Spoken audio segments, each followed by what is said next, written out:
কারণ বাজারের কাঠপট্টি এলাকায় এই 5 তলা বিশিষ্ট একটি ভবনে অগ্নিকাণ্ডের ঘটনা ঘটেছে। আমরা খবর পেয়েছি, খবর পাওয়ার পরেই ঘটনাস্থলে এসেছে ফায়ার সার্ভিসের 2টি ইউনিট, এসে আগুন নেভানোর চেষ্টা করছে। মূলত স্থানীয় সূত্রে আমরা যেমনটি জানতে পেরেছি যে রাত 10টার দিকে আসলে এই ভবনটিতে অগ্নিকাণ্ডের ঘটনা ঘটে এবং পরবর্তীতে খবর পেয়ে ফায়ার সার্ভিস ঘটনাস্থলে এসে আসলে আগুন নেভানোর চেষ্টা করছে। আমরা যেমনটি দেখতে পাচ্ছি যে এই ভবনটিতে 4 তলা বিশিষ্ট এই ভবনটির তৃতীয় এবং দুঃখিত 5 তলা বিশিষ্ট এই ভবনটির তৃতীয় এবং চতুর্থ তলায় আমরা এই মুহূর্তে আগুনের উপস্থিতি লক্ষ্য করছি। আমরা দেখতে পাচ্ছি যে জানালার ফাঁক থেকে দেখা যাচ্ছে যে ভেতরে আগুনের লেলিহান শিখা দাউ দাউ করে জ্বলছে এবং ফায়ার সার্ভিসের কর্মীরা কিন্তু সেই জানালা এবং ভেন্টিলেটরের যে জায়গাগুলো রয়েছে সেখান দিয়ে আসলে মূলত পানি নিক্ষেপ করে সেই আগুনগুলো নির্বাপনের চেষ্টা করছে। আপনাদের যদি একটু জানিয়ে রাখতে চাই যে এই ভবনটির কাছেই একটি সিএনজি ফিলিং স্টেশন রয়েছে এবং আশপাশে বেশ কিছু স্থাপনা আমরা লক্ষ্য করেছি, আমরা দেখতে পাচ্ছি এবং এই ভবনটির পাশেই একটি মোটর ওয়ার্কশপ অর্থাৎ যে অটোমোবাইল অর্থাৎ গাড়ি মেরামতের কার্যক্রম চলে, এমনটি আমরা এখানে এসে প্রাথমিক আলামত বিশ্লেষণের বিষয়গুলো দেখতে পেয়েছি।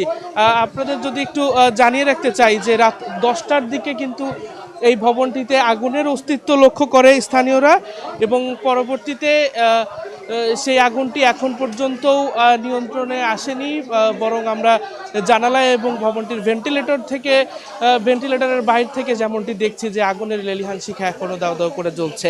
ফায়ার সার্ভিস কন্ট্রোল রুমের সর্বশেষ তথ্য অনুযায়ী ফায়ার সার্ভিস আমাদেরকে যেমনটি বলেছেন যে তারা খবর পেয়েই প্রথমে 2টি ইউনিট ঘটনাস্থলে এসে আগুন নেভানোর কাজ শুরু করে এবং একই সঙ্গে পরিস্থিতি মোকাবেলার জন্য আরও বেশ কয়েকটি ইউনিট প্রস্তুত রয়েছে বলে আমরা সর্বশেষ তথ্যে জানতে পেরেছি।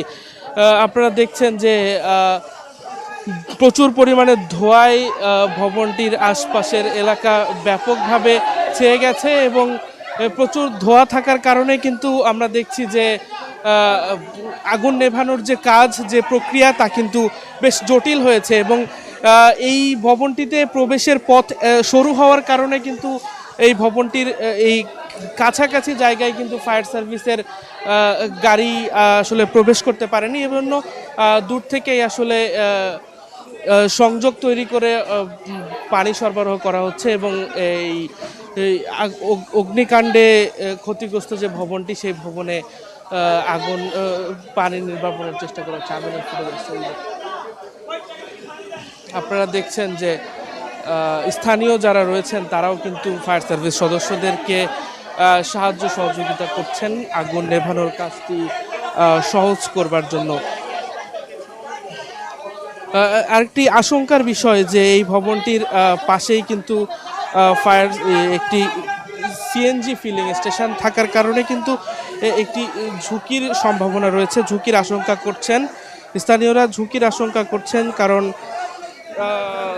মূলত আসলে এই 5 তলা বিশিষ্ট যে ভবন সেই ভবনটিতে এখন পর্যন্ত কিন্তু আমরা আগুনের আংশিক অস্তিত্ব দেখতে পাচ্ছি। আপনারা দেখছেন যে ফায়ার সার্ভিসের পাশাপাশি স্থানীয়রা তাদের স্ব উদ্যোগে আগুন নেভানোর যে কাজ সেই কাজগুলো কাজে সহযোগিতা করছেন।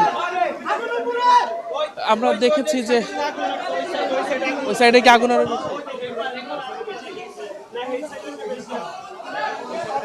আমরা শুনেছি যে ভবনটির অন্য পাশে আসলে আগুন ছড়িয়ে পড়েছে, এমনটি আমরা শুনতে পেয়েছি স্থানীয়দের বলাতে। আমরা কিন্তু দেখছি যে প্রচুর পরিমাণে ধোঁয়া কিন্তু ভবনটির চারপাশ থেকে বের হচ্ছে এবং যার কারণে আসলে মূলত প্রচুর ধোঁয়ার কারণেই কিন্তু এই আগুন নেভানোর যে কাজ সেটি আরও জটিল হয়েছে। আপনারা দেখছেন ওইদিকে আমরা একটু ভবনটির অন্য পাশে গিয়ে দেখার চেষ্টা করছি। স্থানীয়রা যেমনটি বলছিলেন যে অন্য পাশে নাকি আগুনটি আসলে ভবনের অপর পাশেও ছড়িয়ে পড়েছে। আমরা একটু সেই জায়গাটি আপনাদের দেখানোর চেষ্টা করছি। আমার সহকর্মীকে অনুরোধ করব ভবনটির অপর পাশে গিয়ে আসলে সেখানকার পরিস্থিতি দর্শকদের দেখবার জন্য যেন সহযোগিতা করে।